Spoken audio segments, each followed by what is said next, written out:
மிதுன ராசி நேயர்களே, இந்த வீடியோ உங்களுக்கே தற்செயலா வந்ததுன்னு நினைக்காதீங்க. இப்போ நீங்க இதை பார்த்துட்டு இருக்கீங்க அப்படின்னா அதுக்கு பின்னாடி ஒரு காரணம் இருக்கு. சமீப காலமா மனசுல ஏதோ ஒரு குழப்பம், எப்போ என் வாழ்க்கை சரியான பாதைக்கு போகும்னு ஒரு கேள்வி. அந்த பதிலை தேடிதான் இப்போ நீங்க இங்க வந்திருக்கீங்க. நம்ம எல்லாரும் ஒரே மாதிரி இல்லைங்க. ஒவ்வொருத்தருக்கும் ஒரு தனி பாதை இருக்கு. சில நேரம் அது நம்ம கைக்கு எட்டாத மாதிரி தோணும், சில நேரம் வாழ்க்கை நம்மளை சோதிக்கும். ஆனா அந்த நேரத்துல நம்மளை காப்பாத்தி வழி நடத்துற ஒரு சக்தி இருக்குதுங்க. அதுதான் நம்மளுடைய குலதெய்வம். பல தடவை கடைசி நிமிஷத்துல விஷயங்கள் சரியாக இருக்கலாம், அது எல்லாம் சும்மா இல்லைங்க. அதுக்கு பின்னாடி குலதெய்வ அருள் தான் காரணமா இருக்கு. இந்த மிதுன ராசி பலன்கள் உங்களுக்கு உண்மையிலேயே பலன் தரணும் அப்படின்னா இந்த நிமிஷத்துல ஒரு சின்ன விஷயம் நீங்க செய்யணுங்க.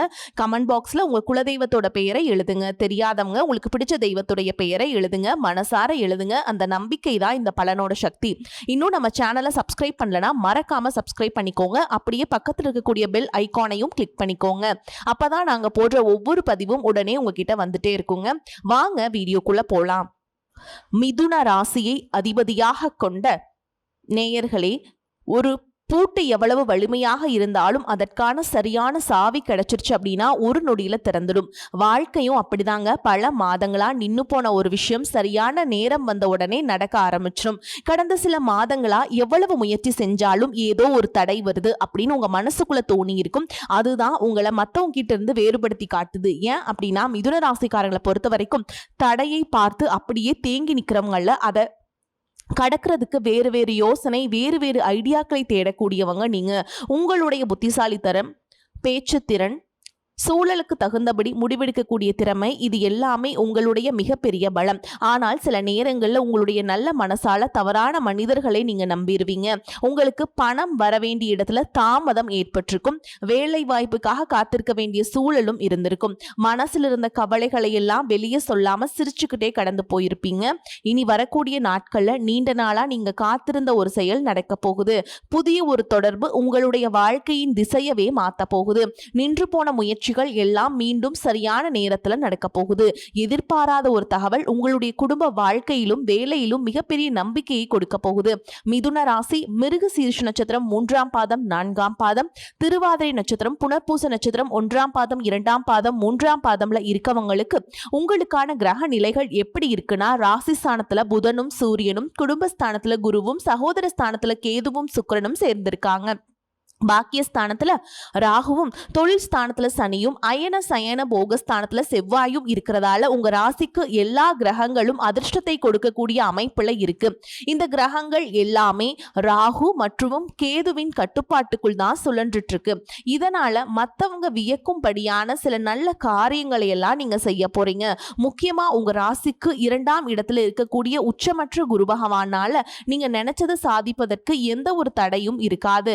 சில நேரங்கள்ல எதிரிகளாலும் துரோகிகளாலும் சில முட்டுக்கட்டைகள் வந்தாலும் 3ஆம் இடத்துல இருக்கக்கூடிய கேது உங்களுக்கு அதையெல்லாம் முறியடிச்சு கொடுப்பாரு. மேலும் 12ஆம் இடத்துல இருக்கக்கூடிய செவ்வாயால யோகம், செழிப்பு, சௌபாக்கியங்கள் எல்லாமே உங்களுக்கு கிடைக்க போகுது. நல்ல விஷயங்கள் எல்லாமே உங்க வாழ்க்கையில நடக்க போகுது. முக்கியமா இந்த காலகட்டம் முடியறதுக்குள்ள உங்க வாழ்க்கையில புதிய ரூபத்துல வளர்ச்சி, இனிமை, சந்தோஷம் எல்லாமே கிடைக்க போகுது. உங்களுக்கு 10ஆம் இடத்துல இருக்கக்கூடிய சனி பகவான் உங்க ராசி அதிபதி புதனுடைய பலன் புதிய தைரியத்தையும் உற்சாகத்தையும் கொடுப்பாருங்க. மிக துணிச்சலா ஒவ்வொரு விஷயத்திலையுமே நீங்க இறங்கி சாதகமான செயல்களை எல்லாம் செஞ்சு முடிப்பீங்க. அரசு வகையில பாத்தீங்கன்னா உங்களுக்கு காரியங்கள் பூர்த்தியாகும். நீண்ட காலமாக இருந்த கடன் பிரச்சனைகளுக்கு தீர்வு கிடைக்கும். வேலையில பாத்தீங்கன்னா நீண்ட காலமாக நீங்க அனுபவிச்சு வந்த சங்கடங்கள் எல்லாமே நீங்க போகுது. வாழ்க்கை துணையுடன் இனிமையான பயணங்களை நீங்க மேற்கொள்வீங்க. அதே நேரத்தில் நீங்க எந்த ஒரு செயலை செயல்பட்டாலும் அதுல வேகம் இல்லாம பொறுமையோடவும் புத்திசாலித்தனத்தோடும் எதிர்பார்ப்புகளை குறைச்சிக்கிட்டும் நீங்க செய்ய ஆரம்பிக்கணும். சுபகாரியம் தொடர்பான எண்ணங்கள் உங்களுக்கு கைகூடும். உடன் இருப்பவங்க கிட்ட தேவையற்ற விவாதங்களை நீங்க தவிர்த்தி ஆகணும். எதிர்பார்த்த தனவரவுகள் உங்களுக்கு கிடைக்கக்கூடிய நேரத்துல சேமிப்பு தொடர்பான சிந்தனைகள் உங்களுக்கு அதிகமாக இருக்கும். அந்த நேரத்துல முதலீடுகளை நீங்க சரியா செய்யணும். புதிய வீடு, மனை மற்றும் பூமி வாங்குவதற்கான யோகம் இருக்குது. விவசாய பணிகளில் பார்த்தீங்கன்னா ஆதாயமான சூழல் ஏற்படும். உடல் ஆரோக்கியம் உங்களுக்கு மேம்பட போகுது. எத்தனையோ கனவுகளோடவும் எதிர்பார்ப்புகளோடவும் தான் இந்த 2026ஆம் ஆண்டை நீங்க தொடங்குனீங்க. ஆனாலும் உங்களுக்கு பெருசா எந்த ஒரு விஷயங்களும் நடக்கல. இது நாள் வரைக்கும் உங்க வாழ்க்கையில் நடந்த சில சம்பவங்கள், ஏமாற்றங்கள், துரோகங்கள் எல்லாமே ஒரு பெரிய பிடிப்பினையை கொடுத்திருந்தாலும் சில விஷயங்கள் எல்லாம் இன்ன வரைக்கும் உங்களால ஜீர்ணிக்கவே முடியல. அதனாலே நிறைய நேரங்களில் மனசு வெறுத்து போய் இந்த வாழ்க்கையில் இதுக்கு மேல நான் அனுபவிக்கிறதுக்கு என்ன இருக்கு, அப்படின்னு எதிர்மறையான எண்ணங்கள் உங்களுக்கு அதிகமாக வரும். மற்றவங்களுக்காக நான் அனுபவிச்சது எல்லாம் போதும், இதுக்கப்புறமாவது எனக்கு பிடிச்ச மாதிரி வாழ்க்கை அமையுமா அப்படிங்கிற ஒரு கேள்விக்குறியோட தான் நீங்கள் நின்றுட்டுருக்கீங்க. நான் இவ்வளவு கஷ்டப்பட்டதுக்கப்புறம் ஒரு லட்சியத்தோடு நீங்கள் செய்யக்கூடிய ஒவ்வொரு விஷயத்தை கெடுக்கிறதுக்கும், உங்களுடைய முன்னேற்றத்தை தடுக்கிறதுக்கும், உங்களை அவமானப்படுத்துறதுக்கும் இங்கே நிறைய நபர்கள் கூடவே இருந்துட்டு முயற்சி பண்ணிட்டு தான் இருக்காங்க. ஆனாலும் அவங்களுடைய சதிகளையும் சூழ்ச்சிகளையெல்லாம் தாண்டி இப்போ வரைக்கும் ஓரளவுக்கு நீங்கள் நல்லா இருக்கீங்க அப்படின்னா, உங்ககிட்ட இருக்கக்கூடிய நல்ல எண்ணங்களும் கடவுள் பக்தியும் இதுவரைக்கும் நீங்கள் செஞ்ச தர்ம காரியங்கள் தான் உங்களை காப்பாற்றிக்கிட்டு இருக்கு. இதுக்கு முன்னாடி நல்ல நண்பர்களாக இருந்திருப்பாங்க, நல்ல உறவுகளாக இருந்திருப்பாங்க. அவங்களே தன்னுடைய சுயநலத்துக்காக துரோகங்கள் எல்லாம் செஞ்சு உங்களுடைய வாழ்க்கையை கெடுக்கணும் அப்படின்னு நினைக்கும் போது, இந்த உலகத்துல யார் நல்லவங்க யார் கெட்டவங்க யாரை நம்புறது அப்படிங்கிறது தெரியாம தான் நீங்க புலம்பிட்டு இருக்கீங்க. ஒரு வகையில இந்த மாதிரி விஷயங்கள் உங்களுக்கு கஷ்டத்தை கொடுத்திருந்தாலும் இப்பவாவது இவங்க நம்ம மேல எவ்வளவு பொறாமையோடவும் வன்மத்தோடவும் இருக்காங்க அப்படிங்கறத ஓரளவுக்கு நீங்க புரிஞ்சிருப்பீங்க. இது எல்லாம் தெரிஞ்சுமே கூட நீங்க என்னமோ பண்ணுங்க, எனக்கு என்ன வந்துச்சு, எத்தனையோ நல்லதை செஞ்ச எனக்கு மனசாட்சிக்கு விரோதமாக தப்பு செய்கிறீங்க அப்படின்னா அந்த கடவுள் உங்களுக்கு நிச்சயமாக மிகப்பெரிய தண்டனையை கொடுப்பார் அப்படின்னு தான் கடவுள்கிட்ட உங்களுடைய வேண்டுதலை எல்லாம் வச்சுட்டு கடந்து போயிட்டுருக்கீங்க. இப்போ இருக்கக்கூடிய சூழலில் தான் உண்டு தான் வேலை உண்டு அப்படின்னு இருக்கீங்க. இருந்தாலும் உங்களுடைய கஷ்டத்தையும் கண்ணீரையும் மற்றவங்களுக்கு தெரியாத மாதிரி தான் பார்த்துட்ருக்கீங்க. உங்களுடைய வாழ்க்கை உங்களை எப்படி புரட்டி போட்டாலும் முடக்கி வச்சாலும் நீங்கள் எப்பவும் போல் சாதாரணமாக இருக்கிறதுனால உங்களை சுற்றி இருக்கவங்க எல்லாருமே இவங்களுக்கு என்னப்பா ஜாலியான வாழ்க்கை வாழ்கிறாங்க, இவங்க கிட்ட என்ன குறை அப்படின்னு தான் சொல்லுவாங்க. ஆனா மனசுல நிம்மதி இல்லாம சரியா சாப்பிட முடியாம அவ்வளவு ஏங்க நிம்மதியா தூங்க முடியாம கூட நீங்க எவ்வளவு கஷ்டப்படுறீங்க அப்படிங்கிறது உங்களுக்கும் அந்த கடவுளுக்கும் மட்டும் தாங்க தெரியும். இந்த மாதிரி உங்க வாழ்க்கையில திடீர்னு ஒரு பிரச்சனை, உடம்பு சரியில்லை, ஹாஸ்பிட்டல்ல பெருசா செலவு வந்துருச்சு, குடும்பத்துல அவசர தேவைக்கு பணம் பத்தல, பிசினஸ் லாஸ் ஆயிடுச்சு அப்படின்னு உங்க வாழ்க்கை முடங்கிருச்சுனா கூட நின்று உங்களுக்கு உதவி செய்யறதுக்கோ ஆறுதலா 4 வார்த்தை பேசுறதுக்கோ அவ்வளவு ஏங்க திரும்பி பார்க்க கூட உண்மையான ஆள் கிடையாதுங்க.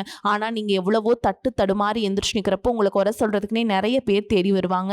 உங்க சொந்தக்காரங்க தெரிஞ்சவங்க அப்படின்னு எல்லாருக்கும் தேவைன்னா மட்டும்தான் உங்களை பயன்படுத்திக்கிறாங்க. இதெல்லாம் தெரிஞ்சதுக்கு அப்புறமும் மறுபடியும் அவங்களுக்கு எல்லாம் உதவி செஞ்சு ஏமாறக்கூடியவங்களா தான் நீங்க இருக்கீங்க. இந்த வாழ்க்கையில எப்படியாவது முன்னேறணும் அப்படிங்கிறதுக்காக தினம் தினம் கஷ்டப்பட்டு உழைக்கிறீங்க.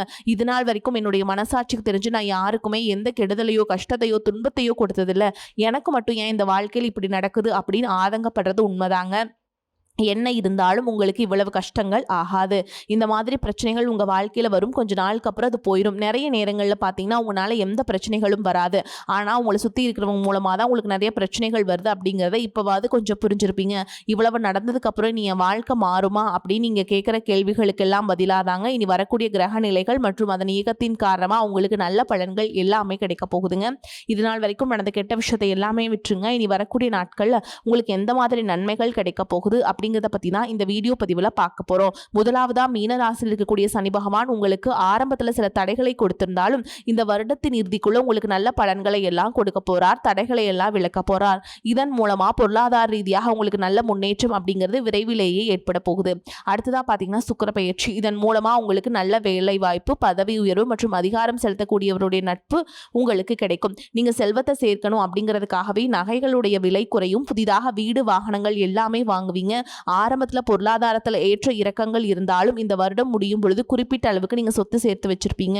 குரு பகவானுடைய உச்சராசியான கடகராசிக்கு போகும்பொழுது கஜகேசரி யோகமும் உண்டாக போகுது. இந்த நேரத்தில் உங்கள் நிதி நிலைமையில ரொம்பவே முன்னேற்றமாக இருக்கும். குழந்தை பாக்கியம் இல்லை அப்படின்னு கவலைப்பட்டு இருக்கவங்களுக்கு நிச்சயமாக குழந்தை பாக்கியம் உருவாகும். அவங்களுடைய உடல் நலனில் எவ்வளவு பிரச்சனைகள் இருந்தாலும் அதையெல்லாம் சரி செஞ்சு இந்த பாக்கியத்தை அடைய போறாங்க. அவங்க குடும்பத்திலையும் மனதிலையும் மிகப்பெரிய மகிழ்ச்சி நிரந்தரமாக இருக்க போகுது. படிக்கக்கூடிய மாணவர்களுக்கும் கல்வி ரொம்பவே சிறப்பாக இருக்க போகுதுங்க. அடுத்ததா நவம்பர் மாதத்தில் ஏற்படக்கூடிய ராகு கேது பயிற்சியில குடும்பம் மற்றும் தொழில திடீர் மாற்றங்களும் திருப்பங்களும் ஏற்பட போகுது. நீண்ட நாளாக நிறைய பேர் உடல் நலம் சார்ந்த பிரச்சனைகள்ல முடங்கி கிடந்திருப்பாங்க, நடக்கிறதுக்கு ரொம்பவே சிரமப்பட்டு இருந்திருப்பாங்க. அந்த பிரச்சனை எல்லாம் முழுவதுமாக நிவர்த்தியாக போகுது. கடந்த காலகட்டம் உங்களுக்கு நல்லதொரு வேலைங்கிறது கிடைச்சிருக்காது. குடும்ப கஷ்டத்திற்காக குறைவான சம்பளத்தில் பிடிக்காத வேலையை செஞ்சுட்டு இருந்திருப்பீங்க. உங்களுக்கு பொறுத்த வரைக்கும் பிஇ படிச்சிருப்பீங்க, டிகிரி படிச்சிருப்பீங்க. சில பேர் தன்னுடைய கல்வி தகுதிக்கு சரியான வேலை கிடைக்கல அப்படின்னு ரொம்பவே ஆதங்கப்பட்டு இருந்திருப்பீங்க. வரக்கூடிய நாட்களில் நீங்கள் சரியான முயற்சிகள் எடுத்தீங்க அப்படின்னா அரசாங்க வேலைக்கு நீங்கள் முயற்சி பண்ணாலும் உங்களுக்கு அரசாங்க வேலை கிடைக்கும். பேங்க் வேலையோ, ஐடி கம்பெனியோ அல்லது தனியார் நிறுவனங்களோ உங்களுக்கு மனசுக்கு பிடிச்ச மாதிரி நல்ல வருமானத்தோடு வேலை கிடைக்கக்கூடிய சூழலும் இருக்கு. மேலும் கணவன் மனைவிக்கிடையே பார்த்தீங்கன்னா நல்ல அந்யோன்யம் இருக்க போகுது. இதுவரைக்கும் இருந்த மன கஷ்டங்கள்லாம் நீங்கி ஒற்றுமையோடு இருக்க போறீங்க. சொத்து மற்றும் பல பிரச்சனைகள் காரணமா நீதிமன்றத்துல ஏதாவது வழக்குகள் இருக்கு அப்படின்னா கூட அதுவெல்லாம் உங்களுக்கு சாதகமாக மாறும். அதிலும் சொத்து விஷயத்துல சனி பகவானுடைய பார்வை உங்களுக்கு நேரடியா இருக்கிறதுனால சில தடைகளை கடந்து வரும்பொழுது உங்களுக்கு அந்த சொத்தானது நிச்சயமா கிடைக்கும். அரசியல்வாதிகளை பொறுத்த வரைக்கும் புதிய பதவிகள் எல்லாமே தானா கிடைக்கும். தேர்தலில் போட்டியிட்டு ஜெயிக்கக்கூடிய வாய்ப்புகளும் இருக்கு. இதுவரைக்கும் நீங்க வேலை செஞ்சுட்டு இருக்கக்கூடிய இடத்துல சரியான ஒத்துழைப்பு இருந்திருக்காது. முழு ஈடுபாட்டோட வேலை செய்ய முடியாத அளவுக்கு சில பிரச்சனைகள் எல்லாமே இருந்திருக்கும். இனி வரக்கூடிய காலங்களில் உடன் வேலை செய்யறவங்க மூலமா உங்களுக்கு நல்ல ஆதரவு கிடைக்கும். சந்தோஷமா அந்த வேலையை செய்வீங்க. வேலையில் உங்களுக்கு பணபலன்கள் ஏதாவது வராமல் இருந்துச்சு அப்படின்னா அந்த பணபலன்கள் எல்லாமே உங்களுக்கு வெகு சீக்கிரத்துல கிடைக்கும். அரசு வேலை இருக்கக்கூடியவங்க சட்டத்திற்கு புறம்பா எந்த ஒரு காரியத்திலையுமே ஈடுபடாம நேர்மையாக நடந்து கொள்வது நல்லதுங்க. பொது வாழ்க்கையில் இருக்கவங்களுக்கு நீங்க எதிர்பார்த்ததை விட மிகப்பெரிய நிலையை அடைய போறீங்க. தொழில தடைகள் ஏதாவது இருந்துச்சுன்னா அந்த தடைகள் எல்லாம் விலகிறது மட்டும் இல்லாம புதிதாக புதிய கிளைகளையும் தொடங்குவீங்க. உங்களுடைய உற்பத்தி அதிகரிக்கும். தொழிலை விரிவு செய்வீங்க. வரக்கூடிய நாட்கள்ல உங்களுக்கு விற்பனையும் அதிகமாகும். ஏற்றுமதி இறக்குமதி தொழிலெல்லாம் உங்களுக்கு நல்ல லாபம் கிடைக்கும். நீங்க செய்யக்கூடியது சின்ன தொழிலோ பெரிய தொழிலோ அதுவெல்லாம் உங்களுக்கு நல்ல வளர்ச்சியை கொடுக்கும் அப்படிங்கறத நீங்க ஞாபகம் வச்சுக்கோங்க. இனி வரக்கூடிய காலங்கள் எல்லாமே உங்களுடைய கனவுகளை நிஜமாக்கக்கூடிய நாட்களாக இருக்க போகுது. குடும்பத்தில் முன்னேற்றமும் பொருளாதாரமும் கிடைக்கும் பொழுது உங்களுடைய சுய ஒழுக்கத்தில் நீங்கள் ரொம்பவே கவனமாக இருக்கணும். பேசக்கூடிய வார்த்தைகள், பழகக்கூடிய நபர்கள் எல்லார்கிட்டையுமே எந்த ஒரு இடத்துலையுமே தான் அப்படிங்கிற ஒரு கர்வத்தை மட்டும் நீங்கள் வச்சுக்க கூடாதுங்க. மற்றவர்களை குறைவாக பேசுகிறதோ, மட்டம் தட்டி பேசுகிறதோ, காயப்படுத்துகிற மாதிரி பொது இடங்களை பேசிடக்கூடாது. நீங்களும் சரி, உங்களை சுற்றி இருக்கவும் சரி, எப்போவுமே பாசிட்டிவான எண்ணங்கள் இருக்கணும். அப்படின்னா எதிர்காலத்திற்கான நல்ல திட்டமிடுதல் எப்போவுமே அவசியம். அதனால் நீங்கள் எந்த ஒரு விஷயத்தை செய்யும் போதும் எதிர்காலத்தில் இது எனக்கு எந்த மாதிரியான பலன்களை கொடுக்கும் அப்படிங்கிறத மனசில் வச்சுக்கிறதும் அவசியம். இதை நீங்கள் சரியாக செஞ்சுட்டு வந்தீங்கன்னா பெரியவங்களுடைய உதவி கிடைக்கும். உறவுகளில் இருந்த சண்டை சிற்றரவுகள் முழுவதுமாகவே விலகும். புதிய நண்பர்களும் உங்களுக்கு உதவி செய்வாங்க. தொழிலில் ஏற்பட்ட நெருக்கடிகள் விலகும். பொருளாதார ரீதியாக நலிவடைந்த நிறுவனங்கள் மீண்டும் முன்னேற போகுது.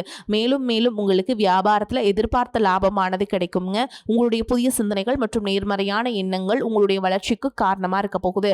கடந்த காலகட்டங்களில் திருமணம் பார்த்தீங்க அப்படின்னா நிறைய பிரச்சனைகளும் சிக்கலுமா இருந்திருக்கும். அதுல ஜாதகம் சரியில்லை, சொந்த வீடு இல்லை, வசதி இல்லை, பெற்றோர்கள் சரியில்லை, அரசு வேலையா இருக்கணும், இந்த மாதிரி எத்தனையோ காரணங்கள் எல்லாம் சொல்லி உங்களுக்கான திருமண தடைகள் ஏற்பட்டு இருந்திருக்குங்க. இன்னும் சிலருக்கு பார்த்தீங்கன்னா தெரிஞ்சவங்களாலையும் நண்பர்களாலையும் திருமணம் எல்லாமே நின்று போயிருக்குங்க. திருமணங்கள் எல்லாமே நின்று போயிருக்கும். இந்த மாதிரி இடத்துல உங்களால் எந்த விஷயத்தெல்லாம் சரி செய்ய முடியுமோ அதையெல்லாம் சரி செஞ்சுட்டு குரு பயிற்சிக்கு பிறகு நீங்கள் திருமண முயற்சிகளை ஈடுபட்டீங்க அப்படின்னா உங்களுடைய மனசுக்கு பிடிச்ச மாதிரியான நல்ல வரன் அமையும். குடும்ப வாழ்க்கை சிறப்பாக இருக்கும். உங்களுடைய வாழ்க்கை துணை அழகாக இருப்பாங்க. கை நிறைய சம்பாதிக்கக்கூடியவங்களாகவும் இருப்பாங்க. அதே நேரத்தில் வாழ்க்கை துணை இழந்துட்டு இரண்டாவது திருமணம் பற்றி யோசிக்கக்கூடிய ஆண்கள் மற்றும் பெண்களுக்கு தன்னுடைய வாழ்க்கையில் வரக்கூடிய துணை, அவங்களுடைய பழக்க வழக்கம், ரெண்டு பேருக்கும் கருத்தொற்றுமை இருக்கா, மன பொருத்தம் இருக்கா மற்றும் தேவைப்பட்ட உங்களுடைய ஜாதகத்தை கூட ஒரு முறை நீங்கள் சரி பார்த்துட்டு இரண்டாவது திருமணத்தை முயற்சி செஞ்சீங்க அப்படின்னா நல்ல வாழ்க்கை துணை அமையும். மற்றவங்க பொறாமைப்படக்கூடிய அளவுக்கு நல்லதொரு வாழ்க்கையை வாழ்ந்து காட்டுவீங்க. படிக்கக்கூடிய மாணவர்களுக்கு பரீட்சையில நல்ல மார்க் வருமா, பாஸ் ஆகுமா அப்படிங்கிற மாதிரி குழப்பங்கள் இருக்கும். வரக்கூடிய தேர்வு முடிவுகளானது நல்ல தேர்ச்சியை கொடுக்கும். ஓரளவுக்கு நல்ல மதிப்பெண்கள் வாங்கி பாஸ் ஆகிறது மட்டும் இல்லாம அடுத்தடுத்த மேற்படிப்புகளும் படிப்பீங்க. காதலிக்கக்கூடியவர்களுக்கு சரியான புரிதல் இல்லாமல் போகிறது மற்றும் கருத்து வேறுபாடுகள் காரணமாக பிரிஞ்சிருப்பாங்க. இன்னும் சிலருக்கு பெற்றோர்களை காதலுக்கு தடையாக இருந்திருப்பாங்க. வேற ஜாதியாக இருக்கு, நல்ல குடும்பமாக இல்லை, வசதி இல்லை அப்படின்னு ஏதாவது ஒரு காரணத்தை சொல்லி அவங்களும் பிரிஞ்சிருப்பாங்க. ஆனால் இனி வரக்கூடிய காலங்களில் நீங்கள் உண்மையாக உங்கள் காதலை வெளிப்படுத்தும் போது அந்த காதல் கண்டிப்பாக உங்களுக்கு கை கொடுக்கும். வீட்டில் போய் சொல்லும்போது பெற்றோர்களே உங்களுக்கு காதல் திருமணத்தை நடத்தி வைப்பதற்கான வாய்ப்புகள் இருக்குங்க. சிலருக்கு பார்த்தீங்கன்னா சின்ன வயசுலேயே தன்னுடைய வாழ்க்கை துணையை இழந்திருப்பாங்க. சிங்கிள் பேரண்டா தன்னுடைய குழந்தைகளை கவனிச்சுட்டு இந்த வாழ்க்கையை வாழ்ற மாதிரி இருந்திருக்கும். ஆரம்பத்தில் உங்களுக்கு இது ஒரு போராட்ட காலமா இருந்தாலும் தன்னம்பிக்கையோடவும் சுய மரியாதையோடவும் இந்த சமுதாயத்துல வாழ்ந்து காட்டுவீங்க. இதுல போலியான நபர்கள் உதவி செய்யறேன் அப்படின்னு உங்களை ஏமாத்தக்கூடிய சூழலும் இருக்கு. அப்படிப்பட்ட நபர்களை நீங்க சரியா அடையாளம் கண்டுபிடிச்சு அந்த மாதிரி நபர்களை உங்க வாழ்க்கையில என்னைக்குமே அனுமதிக்க கூடாது. அவங்கள கட்டாயமா நீங்க உங்க வாழ்க்கையிலிருந்து விரட்டிடணுங்க. எந்த ஒரு எதிர்பார்ப்புகளும் இல்லாம எப்பவும் போல உங்க கடமையை சரிவர செஞ்சுட்டு உங்க வாழ்க்கையை நீங்க வாழ்ந்துட்டு வாங்க. உங்களுடைய குல தெய்வமும் கிரக நிலைகளும் உங்களுக்கு துணையா இருக்கு. இப்ப நீங்க எடுத்து வைக்கக்கூடிய ஒவ்வொரு அடியுமே எதிர்காலத்துல உங்க வாழ்க்கையின் உச்சத்துல கொண்டு போய் வைக்கும் அப்படிங்கறத மட்டும் நீங்க எப்பவுமே நினைவுல வச்சுக்கணுங்க. உங்களை சுத்தி நல்ல விஷயங்கள், கெட்ட விஷயங்கள் இந்த மாதிரி எல்லாமே சுத்தி சுத்தி நடந்து வந்தாலும் நல்ல விஷயங்களை மட்டும் நீங்க எடுத்துக்கிட்டு நீங்க முன்னேற்ற பாதையில போயிட்டே இருங்க. உங்களுடைய நல்ல எண்ணங்களுக்கு உங்களுக்கு நல்லது மட்டும் தாங்க நடக்கும். தீய விஷயங்கள் எல்லாத்தையுமே நீங்க விலக்கிட்டு போயிட்டே இருக்கணும். முன்னேற்ற பாதையில நீங்க முன்னேறி போயிட்டே இருக்கணுங்க. உங்களோட தடைகளை நீங்க தகர்த்து எறிஞ்சிட்டு போயிட்டே இருக்கணும். சரிங்களா? வரக்கூடிய வாய்ப்புகள வந்து நீங்க தவற விட்டுறாதீங்க. ஏன்னா வாய்ப்புகள் ஒரே ஒரு முறை தான் கதவ தட்டும். அந்த வாய்ப்புல நீங்க கரெக்ட்டா பயன்படுத்திக்கிட்டீங்க அப்படின்னா, உங்கள வந்து ஜெயிக்கிறதுக்கு யாராலயும் முடியாதுங்க. உங்கள பொறுத்தவரைக்கும் பரிகாரம் அப்படின்னு பார்த்தீங்கன்னா, புதன் கிழமைகள் தோறும் நீங்க என்ன பண்ணணும்னா, பெருமாள் ஆலயத்துக்கு போயிட்டு நீங்க பெருமாளுக்கு வந்து துளசி மாலை சமர்ப்பித்து அர்ச்சனை செய்து வழிபாடு செஞ்சுட்டு வாங்க. உங்களுக்கு ஏற்றம் ஏற்படும். வரக்கூடிய வாய்ப்புகள் வந்து கரெக்ட்டா பயன்படுத்திக்கோங்க. வாழ்த்துக்கள். வாழ்க வளமோடு நலமோடு. நன்றி. வணக்கம்.